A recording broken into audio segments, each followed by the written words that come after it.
बीते दिन राजधानी दिल्ली के Lal Qila metro gate number 1 के पास जो ब्लास्ट हुआ उससे पूरा दिल्ली ही नहीं बल्कि पूरा का पूरा देश दहल चुका है।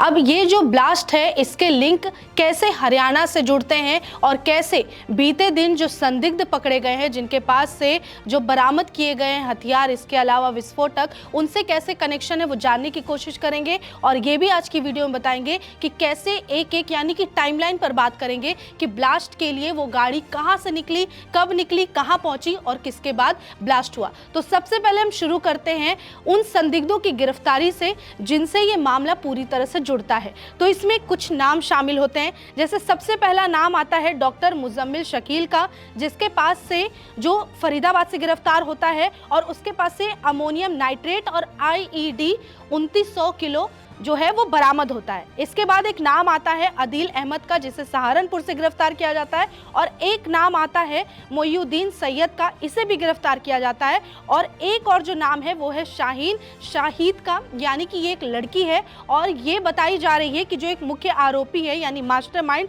मोहम्मद शकील, उसकी गर्लफ्रेंड है, इसे भी फरीदाबाद से गिरफ्तार किया गया है। हैरानी की बात है कि ये जितने संदिग्ध है, जितने ये आरोपी हैं, इन सबको एक यूनिवर्सिटी में ये काम करते हैं और फिर तभी उन्हें गिरफ्तार किया गया है। तो सोचने वाली बात है कि ऐसे मामलों में जो लिप्त हैं वो एक यूनिवर्सिटी में लोगों को तालीम दे रहे थे, शिक्षा दे रहे थे, या तो फिर एक ये अहम पद पर काम कर रहे थे। अब ये सोचने वाली बात है कि इस बार ब्लास्ट करने वाला कोई राह चलता राहगीर नहीं बल्कि सारे व्हाइट कॉलर वाले लोग हैं। अब ये जो ब्लास्ट को है, ब्लास्ट जो बताया जा रहा है और बाकी जो आरोपी गिरफ्तार हुए हैं, इस सारे चीज को एक मॉड्यूल का नाम दिया गया और इस मॉड्यूल का नाम है व्हाइट कॉलर टेरर मॉड्यूल।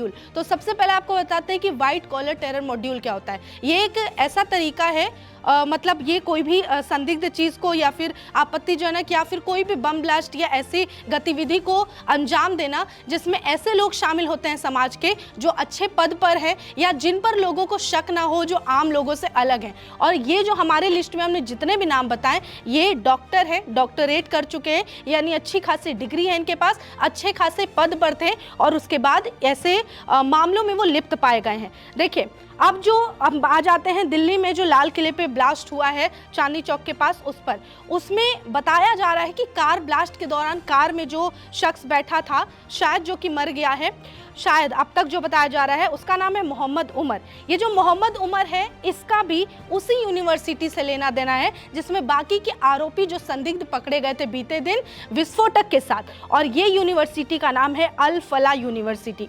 अब ये भी कुछ सूत्र बता रहे हैं कि अल फला यूनिवर्सिटी में गल्फ फंडिंग की जा रही थी। अब गल्फ फंडिंग क्या है? गल्फ फंडिंग वो होता है जब देश के बाहर दूसरे देशों से अवैध पैसा आ रहा हो या इलीगल फंड पहुंच रहा हो, ऐसे गतिविधियों को अंजाम देने के लिए उसे हम गल्फ फंडिंग कहते हैं। अब इस पूरे मामले को लेकर जो लिंक जोड़ा जा रहा है, एक चीज है कि जो मुजम्मिल शकील है, उसके अलावा मोहम्मद उमर है, ये दोनों जैश ए मोहम्मद जो आतंकी संगठन है इनसे इनका जुड़ाव है। इसके अलावा ये हमने बता दिया कि कौन कौन आरोपी कहाँ कहाँ है। हमने 5 के बारे में बात की है और अब तक 8 से 9 लोग गिरफ्तार हो चुके हैं। हो सकता है खबर बताने तक इसमें और भी कई मामले आ जाएं। अब हम टाइमलाइन की बात करते हैं कि जो ब्लास्ट हुआ वो कैसे हुआ, क्या हुआ।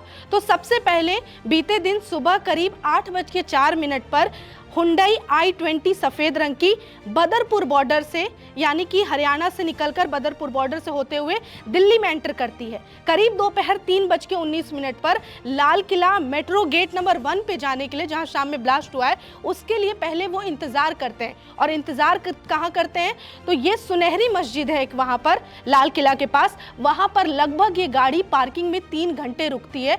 ये भी सवाल है कि अगर वहां पर 3 घंटे पार्किंग में थी तो ना कोई चेकिंग, ना कोई किसी को शक हुआ, कुछ भी नहीं हुआ।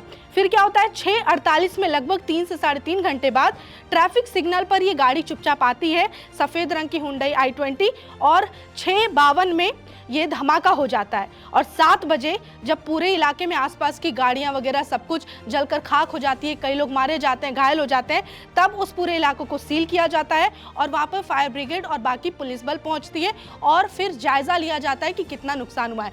तो हमने आपको सीधे सीधे सीधे बताया कि जो दिल्ली ब्लास्ट है और जो संदिग्ध पकड़े गए थे जितने भी विस्फोटक के साथ, हथियार के साथ, AK-47 ये सब के साथ, इनका सीधे सीधे लिंकअप है। पहला कि ये दोनों ही लोग जो उधर मास्टरमाइंड से जो जिसके बारे में हमने बताया जो था मुजम्मिल शकील वो, और दूसरा जो शायद कार में बैठा था और मारा गया वो मोहम्मद उमर, ये दोनों एक ही आतंकी संगठन के लोग हैं। इसके अलावा इन लोगों ने एक ही जगह से इनका कनेक्शन है, वो है अल फला यूनिवर्सिटी, जिस पर सवाल उठते हैं। अब यहाँ पर एक और चीज़ है जो समझने की चीज़ है कि इतना कुछ हो रहा था और सबको कहीं ना कहीं आइडिया था। तो आप देखिए जिसने ये ब्लास्ट किया उसने एक तरीके से खुद को मतलब कह सकते हैं कि सुसाइड किया है उसने, और इसके लिए एक टर्म यूज़ होता है इनमें, फिदाइन कहा जाता है। तो ये एक फिदाइन अटैक है, यानी कि जब इसे पता चला कि मेरे सारे जितने साथी हैं इस संदिग्ध गतिविधि में शामिल हैं वो सारे साथी अब तक पकड़े जा चुके हैं या तो पकड़े जाएंगे, और इसी आनन फानन में इसने मोहम्मद उमर ने क्या किया है, इसने ब्लास्ट कर दिया गेट नंबर 1 मेट्रो के पास जाकर। अब यहाँ एक और चीज़ है, मोहम्मद उमर है जो अब तक जब तक हम खबर बता रहे हैं कश्मीर से इसके 2 और भाई पकड़े जा चुके हैं। अब तक इसे लेकर कुछ भी पुष्टि नहीं की गई है कि ये जिंदा है या मर गया है, लेकिन पूरे मामले का लिंक साफ साफ पता चलता है जो दिल्ली के लाल किला पे ब्लास्ट हुआ है उसका, और साथ में बीते दिन जो लोग संदिग्ध पकड़े गए इनका साफ साफ कनेक्शन सामने आता है। अब देखना होगा कि इस मामले में क्या और कार्रवाई की जाती है। नमस्कार, मैं हूं मानक गुप्ता। अगर आपको हमारा ये वीडियो पसंद आया हो तो इसे लाइक और शेयर जरूर करें, और हाँ, हमें सब्सक्राइब और फॉलो करना ना भूलें ताकि आप देश और दुनिया की कोई खबर मिस ना करें। तो जुड़े रहिए हमारे साथ और देखते रहिए News 24।